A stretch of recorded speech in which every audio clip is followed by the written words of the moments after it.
नमस्कार दोस्तों, स्वागत है आपका एजुकेशन विद हेमंत में। मैं आपका दोस्त और होस्ट हेमंत। आशा करते हैं आप सभी घर पे होंगे, सुरक्षित होंगे, स्वस्थ होंगे।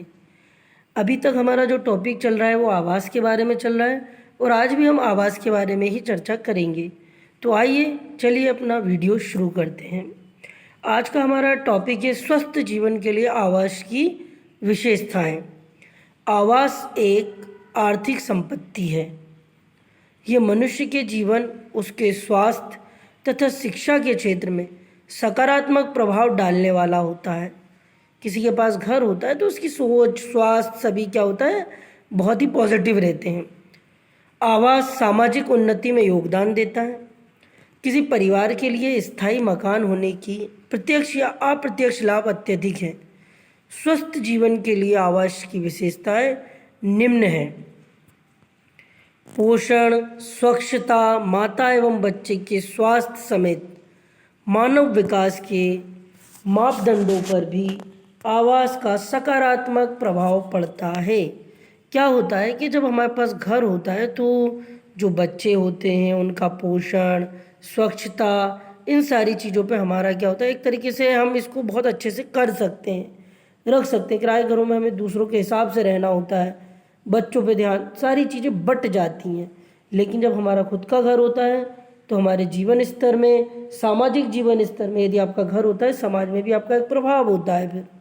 तो इसी प्रकार से इसका बहुत ही महत्व होता है। ठीक है, साथ ही जीवन स्तर भी बेहतर होता है। बेहतर वातावरण होने की प्रत्यक्ष लाभ है। इसका श्रम उत्पादकता एवं स्वास्थ्य पर सकारात्मक प्रभाव पड़ता है ना। तो ये हम यहाँ पर आ गए। अब हम आगे बढ़ते हैं। श्रमिक बस्तियों तथा गांवों में स्वच्छता, जलापूर्ति, गंदे पानी और कूड़े करकट की निकासी जैसी बुनियादी सुविधाओं का अभाव होता है। श्रमिक बस्तियों तथा गांवों में क्या होता है, स्वच्छता, जलपूर्ति, गंदे पानी, कूड़े करकट की निकासी जैसी बुनियादी सुविधाओं का अभाव होता है। ये समस्या सघन आबादी के कारण होती है। इन वस्तुओं में स्वस्थ जीवन की कल्पना नहीं की जा सकती। ऐसे माहौल में आप कैसे स्वच्छ रहने की, बताओ। स्वस्थ, जब आप स्वच्छ नहीं रहोगे तो स्वस्थ नहीं रहोगे, आप नहीं रहोगे बच्चे भी नहीं रहेंगे। तो इस प्रकार से गंदगी में रहने से बहुत सारी समस्याएं होती हैं। जब हमारा घर होता है तो हम उसे अपने हिसाब से सेटल कर सकते हैं। ठीक है।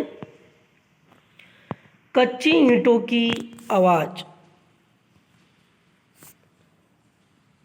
कच्चे ईंटों की आवाज़ कई कठिन समस्याएं उत्पन्न करते हैं। इसलिए पक्की ईंटों की दीवारें में पक्के छतों का निर्माण करना जरूरी है। कच्चे मकान में क्या होता है, पानी आ जाता है, सीम बैठ जाती है, जिससे भी स्वास्थ्य खराब होता है, गंदगी हो जाती है। लेकिन पक्के मकान में ये समस्या नहीं होती है ना। तो इसीलिए ये बहुत आवश्यक है। अब हमारा एक महत्वपूर्ण जो है वो आ रहा है टॉपिक। इसको आप समझिएगा, हम छोटे में समझाएंगे क्योंकि ये हमारे सिलेबस में इतना विशेष पूछा नहीं है, लेकिन फिर भी हमें जानकारी होनी चाहिए यदि हम आवास के बारे में पढ़ रहे हैं। राष्ट्रीय आवास नीति। देश में आवासीय समस्याओं को दूर करने के लिए केंद्र सरकार ने आवास नीति तैयार की। इसके अंतर्गत दुर्बल वर्गों को आवासीय सुविधा प्रदान करने के लिए सरकार कार्य कर रही है। इस नीति के मुख्य लक्ष्य निम्न हैं। पर्याप्त सुविधाओं वाले मकानों में रहने वालों की, जिनको अपर्याप्त सुविधाएं हैं, उन मकानों में रहने वालों को आवासीय स्थिति में सुधार करना। ठीक है, जैसे श्रमिक बस्तियों का है तो उनके लिए आवास देकर उनकी स्वास्थ्य में, सुविधाओं में सुधार करना। अगला है नगरीय क्षेत्रों में स्लम क्षेत्रों। स्लम क्षेत्रों से मतलब झुग्गी झोपड़ी के क्षेत्रों की स्थिति में सुधार लाना।